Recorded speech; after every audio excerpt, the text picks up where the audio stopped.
Provérbios 22:6. Queria fazer uma reflexãozinha com os irmãos nessa manhã. Inclusive os pais que estão apresentando as crianças hoje. Seria bom que você ouvisse essas palavras, porque tem a ver com crianças e criação de filhos. As crianças do Instituto saíram, os irmãos que estão em pé, se quiserem sentar aqui à frente, podem vir para cá. Foram para o lanchinho delas, imagino, né? Vou esperar vocês sentarem. Podem sentar. Enquanto os irmãos se acomodam, alguns dados, poucos, sobre crianças do Brasil, só para a gente entender por que a palavra, esse versículo 6 que nós vamos ler, é importante. O Brasil tem hoje mais de 2 milhões de crianças entre 7 e 14 anos fora da sala de aula. 2 milhões. É um dos mais altos índices em percentagem de populacional do mundo de crianças fora da escola. E o interessante é que o lema do Brasil por esse ano é Brasil, pátria o quê? Educadora. Brasil, pátria educadora. É verdade, nos últimos 12 anos, o número de crianças fora da escola diminuiu significativamente, mas ainda hoje, segundo o movimento Tudo pela Educação, pesquisa 2015, nós temos 2 milhões de crianças entre 7 e 14 anos fora da escola. Fora. Será isso importante? Será isso grave? Na faixa etária de 17 anos, de cada 100, apenas 59 terminam o ensino fundamental. Então, de cada 100 adolescentes na faixa etária, em torno de 17 anos, só 59 terminam o ensino fundamental e 40 o ensino médio. Então, do ensino médio, menos da metade dos adolescentes que estudam se formam. Nós estamos, enquanto nação, falhando com a educação da criança. Depois nós vamos ler o texto. Apenas, olha isso, 9% dos alunos que saem do ensino médio sabem lidar com números da matemática. 9%. De cada 10 alunos que terminam o ensino médio, menos de 1 sabe lidar com a matemática. Bom, lidar com a matemática são as contas básicas. Soma, subtração, divisão, multiplicação. Não é da outra vertente. É o básico, é o mínimo. Somar, multiplicar. Então, nossos alunos estão saindo do ensino médio sem saber o que é matemática, sem saber fazer conta básica. 27% dominam a língua portuguesa. É verdade, a nossa língua é uma das línguas mais difíceis do mundo. Mas saber que só 27, menos de 3 em 10, sabe português, é desesperador. Eu não sou educador, não sou professor, sou pai. Mas saber que as crianças da nossa nação estão a nível educacional tão reféns do sistema, faz-nos temer sobre o futuro da nossa própria nação. Bom, nossas crianças, por falta de educação, veem na rua o melhor lugar para se estar. E nós temos, então, o grande número de população de rua infantil que aumenta a cada manhã, a cada ano, vai se multiplicando. E as nossas crianças estão tendo como escola de vida a rua, e na rua só se aprende o que não se deveria aprender. Aprendem crime, aprendem droga, aprendem prostituição, aprendem violência, aprendem tudo. E essa criança que nós deveríamos educar e não educamos, que vai para a rua sem educação, sem conhecer ética, sem conhecer o que é respeito, sem conhecer o que é família, sem conhecer o que é ética, sem conhecer o que é civismo. Bom, essa criança, ela cresce como eu digo, um homem, um homus bios, um homus anima, mas nunca um homo sapiens. Não cresce nessa criança, embora biologicamente igual aos educados, intelectualmente são completamente diferentes. São outros valores, outra forma de se enxergar. Por exemplo, Exploração sexual infantil. O Brasil só perde para a Tailândia, diz a Unicef. Temos hoje no Brasil, segundo a Unicef, e os dados não são computados exatamente porque isso é extremamente preservado pelas famílias, porque hoje o maior abusador da criança está onde? Fora ou dentro de casa? Dentro de casa. E quase sempre, dentro de casa, quem são os que mais abusam sexualmente das crianças? Os pais. Você tem uma ideia? Nós tivemos um caso de alguém aqui na nossa comunidade, que pediu-nos ajuda, que descobriu que o seu sobrinho, de 6 anos, era abusado não só pelo pai, mas pelo pai e pela mãe. Os pais levavam o filho para a cama. Na tua cabeça, você que é normal, você fala assim, mas pastor, como que isso pode? Não adianta, você não tente entender, porque se a sua cabeça é saudável, nem imaginar você consegue. Você não consegue mensurar. Você pega o pedófilo que abusa da sua filha, do seu filho, é o pai, aí você fala assim, caramba, está se proliferando, é uma doença.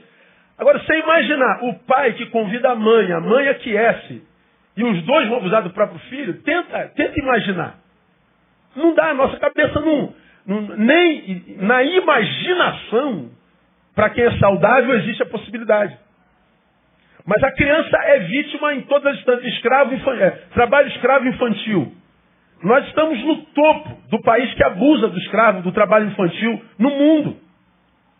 Temos as piores taxas de tudo com relação à criança. Aí, essa criança, sem a menor formação de nada. Primeiro, familiar. Bom, se quem abusa da criança é o pai, essa criança, quando deixa a idade da razão, vai deixando a puberdade, entra na idade da razão, 11 anos, 12 anos de idade, o que representa para essa criança a figura do pai, por exemplo? O que representa, por exemplo, a figura de Deus? Dizer que Deus é teu pai. Você também é filho de Deus. Pega uma criança que foi abusada a vida inteira pelo pai e você vai, aspas, ou verdadeiramente evangelizar essa criança. Você também é filho de Deus. Deus também é teu pai. Por falar que Deus é pai, é ofender esse menino com a maior ofensa. Se Deus é pai, a semelhança do meu, tudo que eu não quero é Deus. Então essa criança não tem base familiar, não tem base espiritual, essa criança não tem base educacional, sociológico, essa criança, ela cresce um bicho. Ora, essa criança, diferente da minha e da tua, que tem afeto, educação, limite, respeito, roupa, alimento, ela vai ter uma visão completamente diferenciada de sociedade.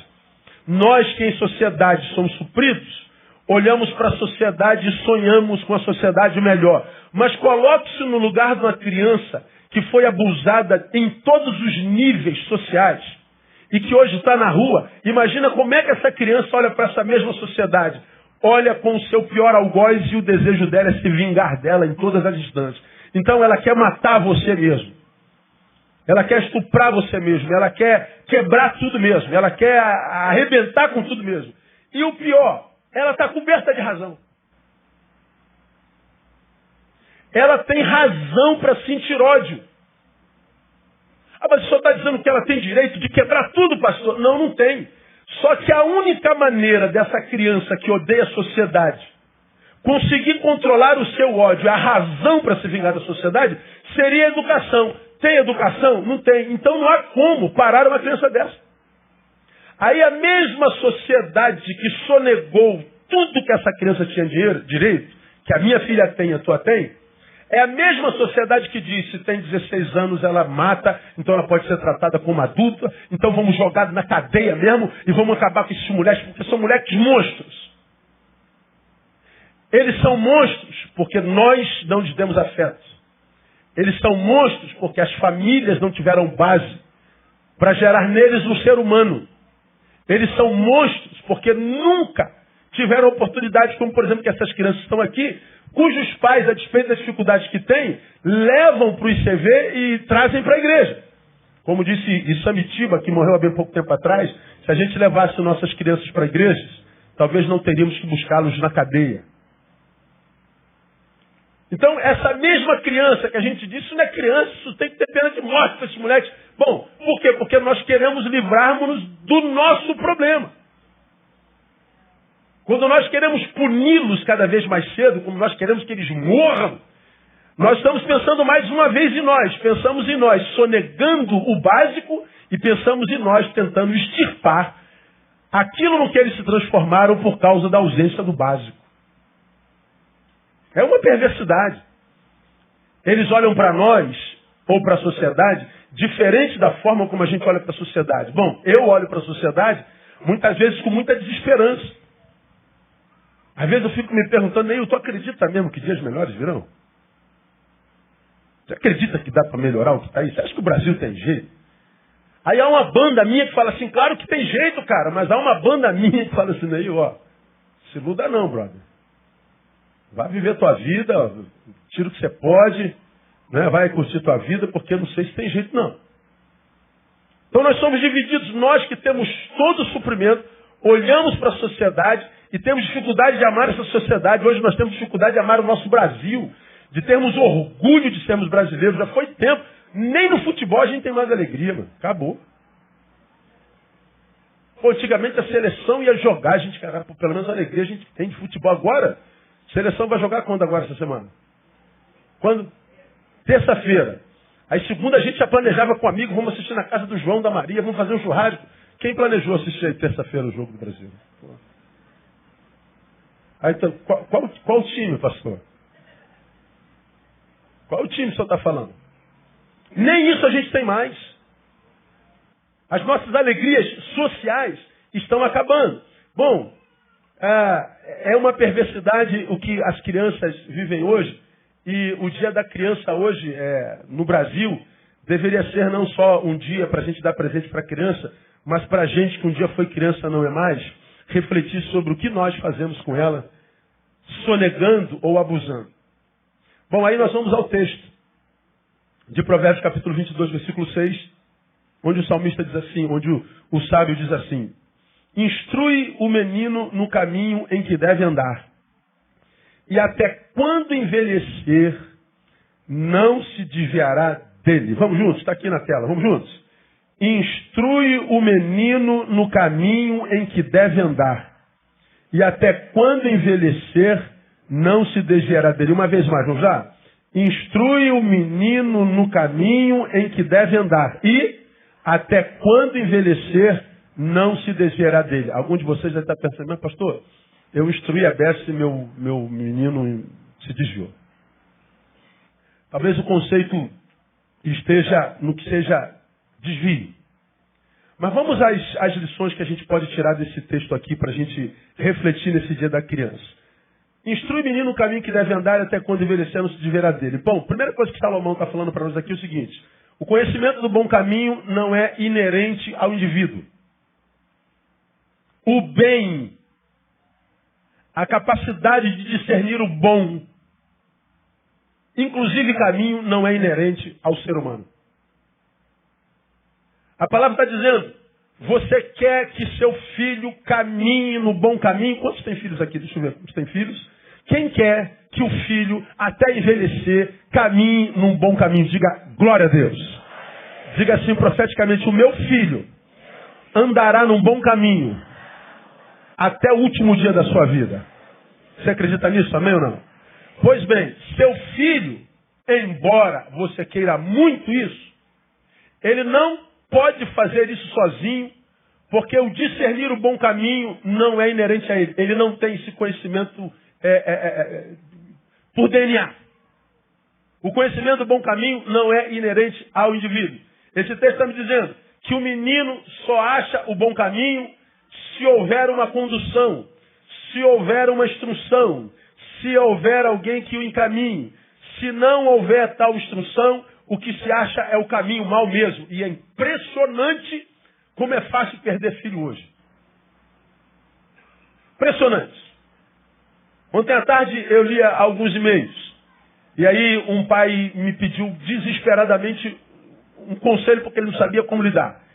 Ele estava em casa mexendo, fazendo faxina com a mãe, e a mãe pegou uma cartinha da filha de 12 anos, uma carta de despedida porque ela se suicidaria ontem. Uma cartinha de 12 anos, de uma criança de 12 anos, se despedindo da mãe. Quando a mãe viu a cartinha da filha se despedindo dela, ela entrou em pânico, o pai pirou, filha única. Aí você pensa, meu Deus, a minha filha tem 12 anos. Você dá o do melhor, tem tudo. Você imagina que está dando uma boa educação, que você está suprindo todas as necessidades. Você acredita que a sua filha é feliz. E de repente você acha uma cartinha da sua filha se despedindo de você, porque naquele dia ela daria cabo da própria vida. Pedindo desculpa ao pai, pedindo desculpa da mãe. Mas por que a cartinha foi escrita e por que naquela cartinha a menina estava avisando ao pai e à mãe que se daria cabo? Bullying na escola. Que é a primeira razão de morte de pré-adolescente. Você já me ouviu falar aqui que o suicídio é a segunda causa de morte entre crianças de 15 e 19 anos no Brasil. E o suicídio infantil é uma das coisas que mais cresce no Brasil. Então esse pai liga desesperado, diz assim, pastor, pelo amor de Deus, como é que eu ajo num momento desse? Agora pense comigo, você que é pai. Vamos imaginar que essa cartinha fosse do seu filho. Vamos imaginar, não precisa imaginar, é uma hipótese. Não dá para imaginar isso com nossos filhos. Vamos imaginar que essa criança aqui, cujo pai me escreveu, tivesse se matado ontem. Qual é o primeiro sentimento que o pai e a mãe deveriam sentir? Me digam vocês. Qual o primeiro sentimento? Não ouvi. Culpa. E essa culpa produziria uma pergunta. Acho que todos nós, a partir da culpa, pronunciaríamos uma mesma pergunta. Qual pergunta? Não ouvi. Olha só, combinamos essa resposta? Não. Não. Mas está impresso em nós. E o que está impresso em nós como pais? O medo de errar na educação de nossos filhos. O medo de não estarmos fazendo a coisa certa. Esse pessoal que teve o primeiro filho aqui, está com o bebezinho no colo. O que aparece no coração de vocês? Meu Deus, eu vou ter competência para educar isso aqui. Não há manual. Você olha para o mundo perverso. Eu vou ter competência, eu vou ter estrutura para educar isso aqui. Pânico. E nossas crianças hoje, diferentes de nós no passado, instrui o menino no caminho, quanto mais para trás, menos caminhos para que a gente se perca. Quanto mais a gente avança, mais caminhos para os nossos filhos se perderem. É fácil se perder hoje. É muito fácil. Nossos filhos podem se perder facilmente. Por quê? Nós somos seres caídos, contaminados pelo pecado, e portanto nós somos tendentes ao pecado. Nós somos tendentes ao hedonismo, ao prazer, ao individualismo.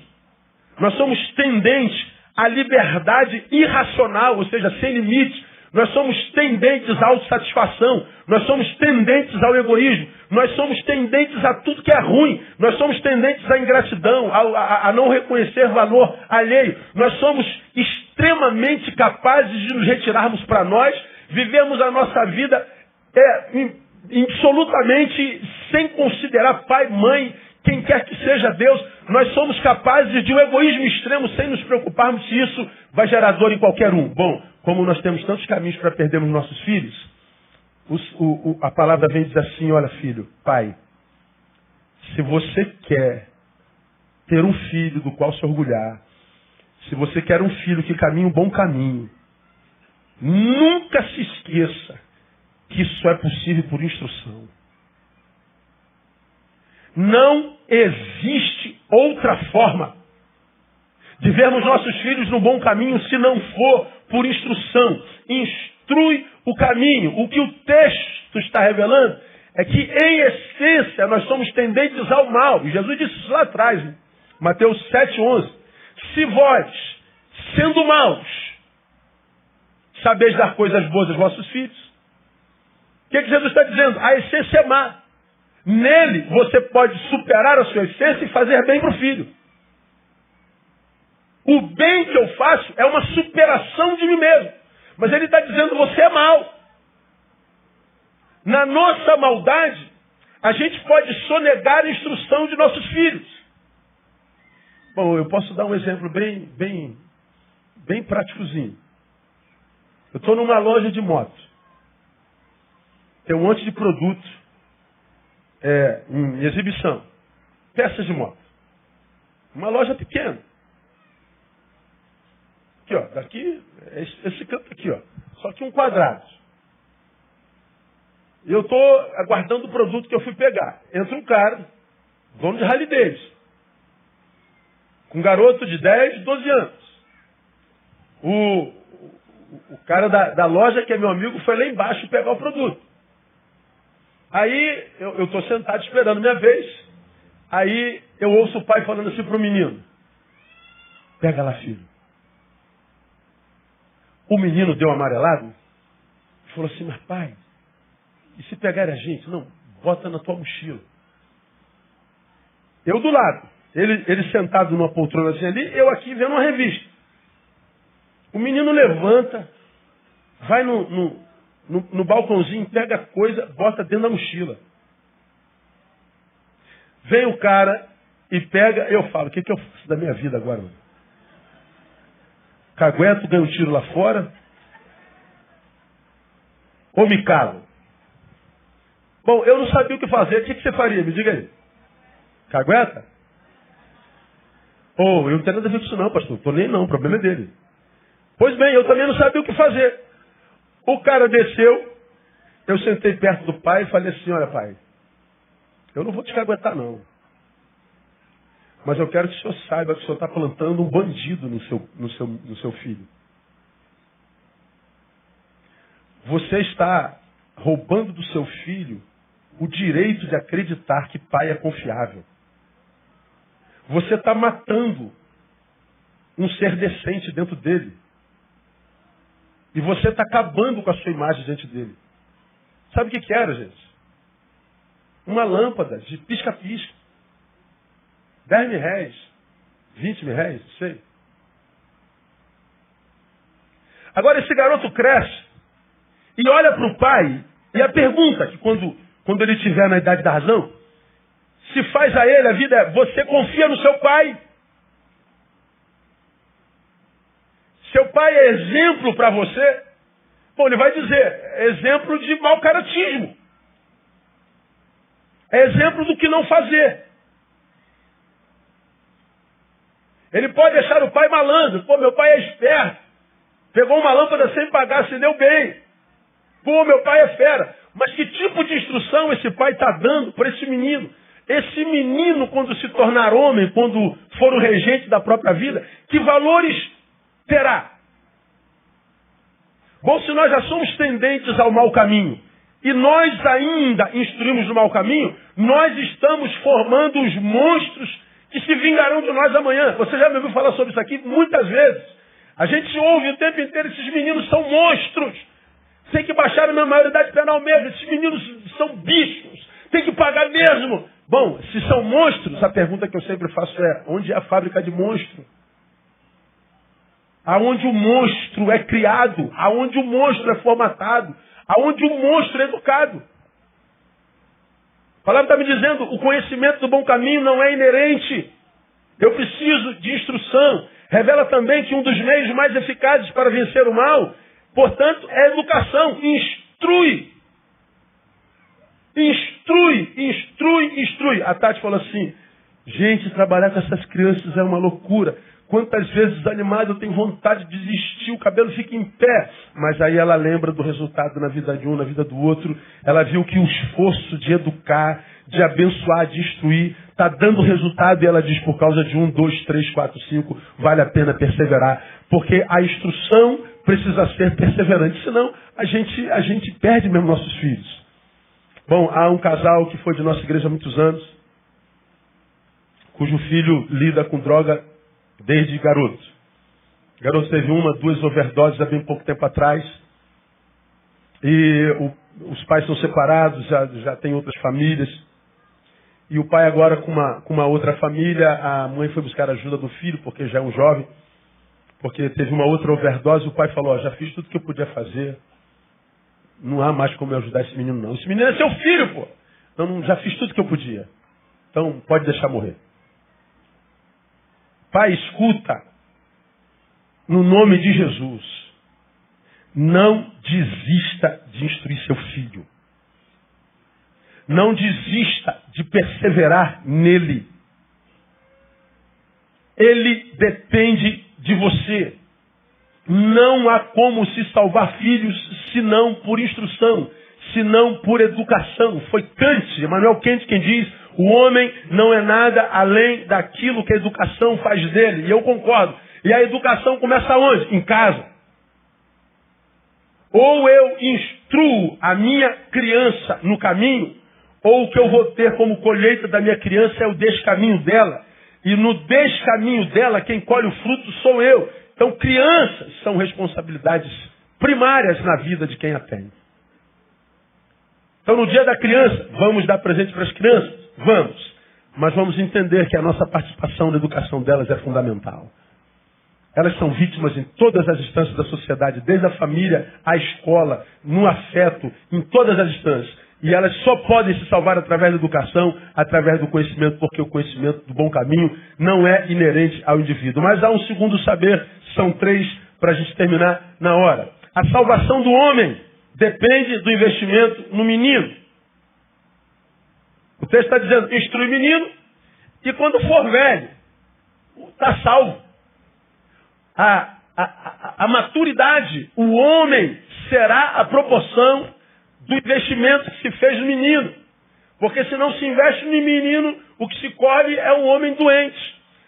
Restaurar um homem doente é muito mais trabalhoso e danoso do que educar uma criança. Então ele está dizendo, salvação do homem depende do investimento do menino. Eduque-se os meninos e não será preciso punir os homens. Aí aqui 2 considerações bem rápidas. Primeiro, se o investimento é no menino, o investimento deve começar em casa. Não tem jeito. Pais muito ocupados do lado de fora formam filhos deformados do lado de dentro. Nós já falamos sobre isso aqui. E o problema começa realmente em casa. Sempre em casa. Sempre em casa. Uma das maiores carências dessa geração é a ausência de referência. Você se lembra que no Dia dos Pais do ano passado, a gente acabou de pregar aqui sobre paternidade. E eu saí indo para o gabinete, um menino de 10, 12 anos me para, segura na minha camisa, como quem me parando, como quem quer dizer uma coisa muito grave. A partir do sermão que ele ouviu, ele estava do lado do pai dele. Eu saio, ele vai atrás de mim, me segura e diz contundentemente, havia coração na boca daquele menino. Havia coração, havia sentimento naquelas palavras. Pastor, eu amo meu pai, eu morreria pelo meu pai, mas eu não queria ser como ele nenhuma vez na minha vida. Eu amo meu pai, eu morreria pelo meu pai, mas eu não queria ser como ele nenhuma vez na minha vida. Eu amo, mas não quero ser igual. Amo porque é pai, mas não admiro como gente. Amo porque meu progenitor, mas eu não admiro como um referencial. E amar a quem não se reverencia, amar a quem não se pode imitar, é ser tomado pela maior de todas as frustrações que uma pessoa pode tomar. Não ter referências é não ter alguém a quem imitar, a quem seguir, alguém a cujos passos seguir, ser uma folha ao vento, é ser sem referência. Ora, se eu não tenho referência, sou tendente ao mal, ora, eu vou viver a lei de Gerson. Eu vou querer me dar bem em tudo. Aí nós vivemos esse individualismo mórbido na sociedade, onde o que interessa é o que eu penso, é o que eu acho. Eu quero o meu direito. Então, se eu tiver que subir nessa calçada, mesmo que eu tire o direito do transeunte, eu tiro, morra, dá a volta pela rua, não quero saber. Eu quero sossego, porque eu não tenho vaga em lugar nenhum. Então, isso é o cúmulo da individualidade. A gente briga por tudo sempre em busca do nosso direito. Nós perdemos a consciência social. Nós perdemos a capacidade de viver em sociedade. Nós não sabemos mais o que é civismo. Nós não sabemos mais o que é ética. Nós não sabemos mais o que é direito próximo. Não sabemos mais nada. Perdemos toda a capacidade de convivência mútua. Estamos a um passo da barbárie. Já estamos chegando lá. E a barbárie começa pela justiça com a própria mão, né? Aonde que essas crianças precisam de educação? Em casa. Porque nós sofremos por falta de referenciais. A qualidade dos alunos na escola, por exemplo. Eu acho que eu falei isso há bem pouco tempo atrás, eu não sei em que sermão eu falei. Quantos tem mais de 40 anos aqui? Deixa eu ver. Quem tem mais de 40 anos? Não, levanta. Deixa eu ver se é maioria ou minoria. Fique em pé, você que tem de 40 para lá. Fique em pé. Deixa eu ver. Ô, irmão, envelhecer é um privilégio, não é meu não? Esse pessoal que está sentado, que garantia tem que vai chegar aos 40? Ele vai morrer hoje, irmão. Se você chegou, pô. Ó, nós somos... Olha para trás, não somos maioria? Vê se não somos. Ou não? Senta aí. Quem tem menos de 40? Fica em pé. Menos de 40. Ó, quem te garante que você vai chegar aos 40? Vai chegar aos 80, irmão. Fica tranquilo. Não, vocês são maioria. Vocês são maioria. Os menos de 40 são maioria.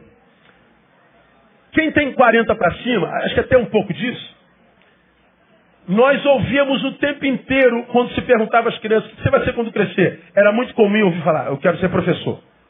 Professora. Aí nossas crianças iam com aquele uniformezinho, sainha, azul marinho, como é que era o nome daquela? Prega? É. Então, aquela sainha de prega, aquela camisinha branca com um emblemazinho aqui, aquela criançada toda indo fazer a escola para ser professora. Normal. Existe normal ainda? Não é normal um negócio desse, né? Mas antigamente era normal as crianças desejarem o normal. Hoje, quantos anos você não ouve falar sobre normal? Como nós vivemos a consciência da individualidade, então nós pensamos, eu quero uma profissão que vai me dar dinheiro. Professor, consegue ficar rico?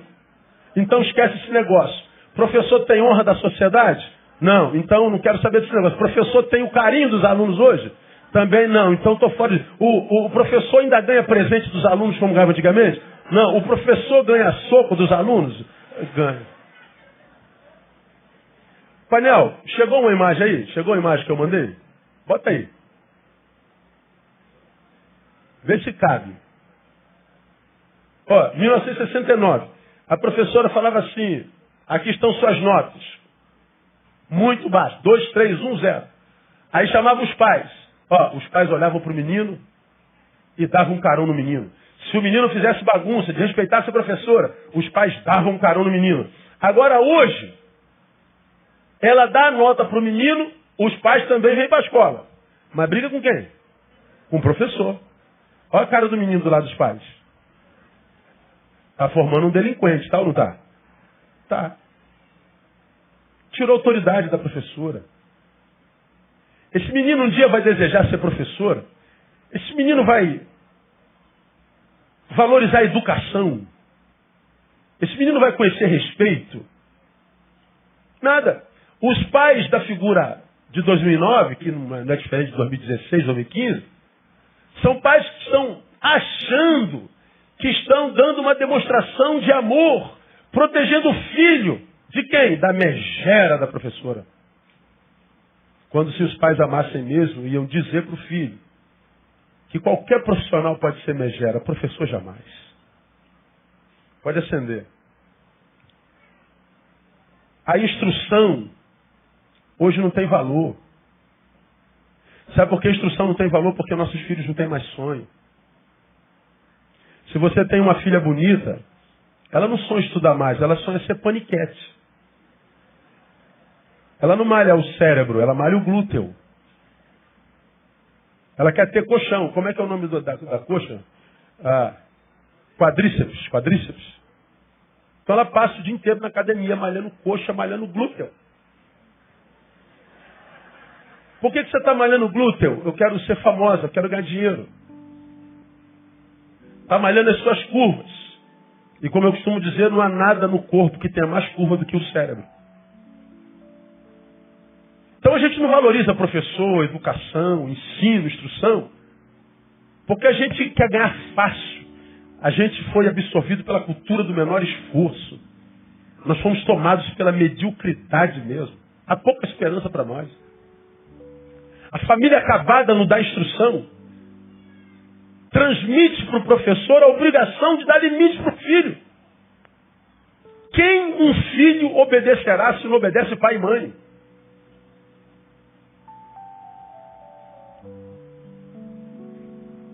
Se o investimento é no menino, o investimento tem que ser em casa. Não tem jeito. Então instrui, pai. Senão perde seu filho mesmo. Aí vai perguntar a Deus lá na frente: ó Deus, por que tu não guardaste meu filho? Claro que eu guardo. Eu dei vocês para eles. Eu botei 2 guarda-costas. São vocês 2. É de vocês o papel. Como eu já disse aqui, ou a gente instrui na família, ou a gente perde mesmo o filho. Perde por quê? Porque você cria teu filho, tua filha, principalmente com o maior carinho do mundo, com todo amor, com toda a provisão. Mas como eu já falei aqui algumas vezes, se a sua filha se apaixona errado, já era, irmão. Se apaixonou por um vagabundo. Aí aquela paixão doentia, você não pode falar nada a respeito da relação, do vagabundo, da vida. Porque você vira inimigo. Ama mais o vagabundo que conhece há 3 meses do que a você que conhece há 18 anos. É fácil de perder nossos filhos. Agora, ou nós temos uma casa que mesmo que nossa filha se apaixone por um vagabundo, quando a dor produzida por essa relação doentia aparecer, ela então tenha na memória afetiva o amor que ela recebeu na sua casa. E aí, a sua filha lembre do caminho de volta. E a memória afetiva adquirida no aconchego do lar, na verdade do lar, na referência do lar, é que salvará nossos filhos. Então, de repente você está aqui, seu filho está perdido, sua filha está perdida. Tem consciência que tua família é uma família fincada na rocha? É uma família de valores cristãos, valores de Deus. Fique tranquilo. Você vai ver seu filho no caminho bom de novo. Pode ter certeza disso. Quando o caminho estiver dolorido demais, ele vai sentir saudade. A memória afetiva vem. O que você plantou nele vai emergir. E fique tranquilo, seu filho vai voltar para o bom caminho, porque tua casa é bendita desde Abraão, no nome de Jesus. É família. Se o investimento é no menino, deve-se buscar um ensino que não só informe, mas que, sobretudo, forme nossas crianças. Porque há caminho que informa, há caminho que forma. Como eu digo, o que se diz informa, mas o que se faz transforma. Por isso o texto está dizendo: instrui o menino o quê? No caminho. Não é instrui ao menino o caminho que ele deve andar. Não. Uma coisa é dizer assim: menino, aqui ó, meu filho, é esse caminho aqui que eu quero para você, vai. A outra coisa é dizer: vem cá, vem comigo aqui. Pede bênção aqui à sua avó, bênção avó. A senhora está aqui, falou palavrão, peça desculpa senhora. Respeita teu amiguinho. E o pai está fazendo a mesma coisa. Instrui no caminho. Significa dizer que eu estou andando com o menino. Eu estou sendo referência para o menino. Eu não sou um teórico dizendo faz o que eu mando e não faz o que eu faço. Não. É instruir no caminho. Ou nós nos tornamos referência. De modo que a nossa vida não precise dizer absolutamente nada, porque ela fala por si mesma. Ou a gente perde nossos filhos. Irmão, perca tudo. Perca amigos, perca parceiro, perca brother de mesa, de futebol, perca irmão da igreja, perca o raio que o parta. Mas não perca seu filho, não. Porque eles são herança do Senhor para a nossa vida. E se Deus confiou essa herança a nós, Deus espera que nós, com a ajuda dele, tiremos dessas crianças o melhor de Deus. Agora, a gente só consegue fazer isso com instrução no caminho. que quando bombardearem você, pai e mãe, como por exemplo, me bombardearam essa semana, pastor ladrão expulsa quem não é dizimista. Eu não expulso nem diácono, irmão, eu expulso, nem presbítero, não expulso nem fofoqueiro, homossexual. 25 anos de ministério, nunca expulsei ninguém, nunca excluí ninguém da minha igreja. Aí minha filha lê isso tudo aí, minha filha diz assim, pai, inabalável, nós sabemos quem o Senhor é, inabalável. Bom, meu irmão, se a minha filha diz, pai, tá tudo certo, morra o mundo todo. Tô nem aí. O único Neil que não pode morrer é aquele Neil que tem na cabeça da Tamara e na cabeça da Thaís. O Neil que não pode morrer é aquele que está na cabeça da mãe, da esposa. Que é aquele que você é no coração do teu filho, na cabeça do teu filho, da tua esposa, do teu pai. Esse não pode ser mexido. Que se mexa naquele que você é no coração do universo. Mas que o teu filho, mesmo que o universo se levante contra você, diga assim, eu sei quem é o meu pai e a minha mãe. Por quê? Porque você deu instrução. Instrução. É a única forma de salvar nossos meninos. Porque senão serão seres vazios, influenciados pela mídia, que imprime opinião sobre o que não conhece. Uma geração vazia, inconsequente e irracional. Que seja assim a sua geração, não nossos filhos. Você não criou filho para ser mais um no universo. Você criou filho para a glória de Deus. Digo, meu filho foi gerado para a glória de Deus. Termino. Primeiro, o conhecimento do bom caminho não é inerente ao indivíduo. A salvação do homem depende do investimento do menino. Por último, a grande quantidade de meninos homens nos maus caminhos se dá pela grande carência de mestres que temos nesse tempo presente. Ou seja, nós não temos a quem imitar, nós não temos quem instrua.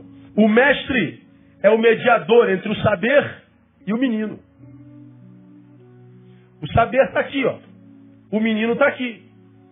Mas esse menino só pode alcançar o saber se houver uma ponte que se chama mestre, instrutor. A instrução só se dá através do mestre. Um dos grandes efeitos da globalização da sociedade foi essa desintegralização do indivíduo, isto é, o que faço de dia nada tem a ver com o que faço à noite. Sou um de dia, sou outro à noite. Sou um durante a semana, outro no fim da semana. Aí nós não temos mais referências de integralidade. O cara é um bom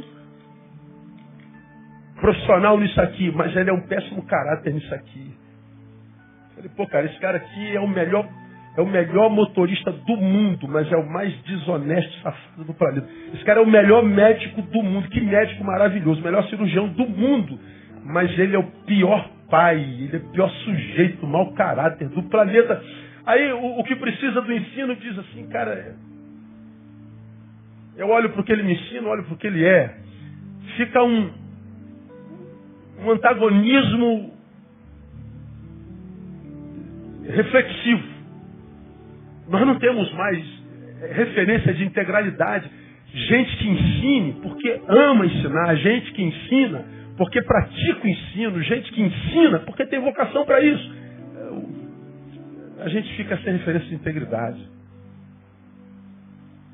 A ideia que a gente tem é que todo mundo é corrupto, todo mundo é safado, todo mundo não vale nada, todo mundo, ninguém presta, ninguém. Mas por que é assim? Sabe por que é assim? Porque nós não vemos as coisas como elas são, nós vemos as coisas como nós somos. Essa palavra não é minha, não. Nós não vemos as coisas como elas são. Nós vemos as coisas como nós somos. De modo que a gente olha para a mesma coisa e vê duas coisas diferentes, porque eu vejo como eu sou e não a coisa como ela é. E aí a gente olha para todo mundo é corrupto. Quando você achar alguém que diz todo mundo é corrupto, porque corrupto é ele. Todo mundo é safado, é porque é o olho do safado que está vendo. Ninguém presta, é porque alguém que não presta está diagnosticando. Ninguém é crível, é porque um ser não crível está dando a opinião. Acredite, toda generalização é ignorância. Nem todos se corromperam, nem todos são o que todos parecem ser. Há muita gente boa, há muita gente santa, há muita gente séria, há muita gente verdadeira. E você precisa passar isso para o seu filho. Meu filho, acredita, tem muita gente boa. Não, todo policial é safado. Não, não é todo policial, não tem policial de Deus. E que bom que a polícia existe, que bom que eles estão aí, devemos orar por eles. Todo político é safado, né? Não, tem gente santa lá. Todo pastor é lá. Não, tem gente boa. Você só precisa ser uma dessa gente boa. Forma no teu filho um ser humano que crê na humanidade. Lembra que teu filho será a proporção daquilo que você é. Eu creio ainda na redenção do Brasil.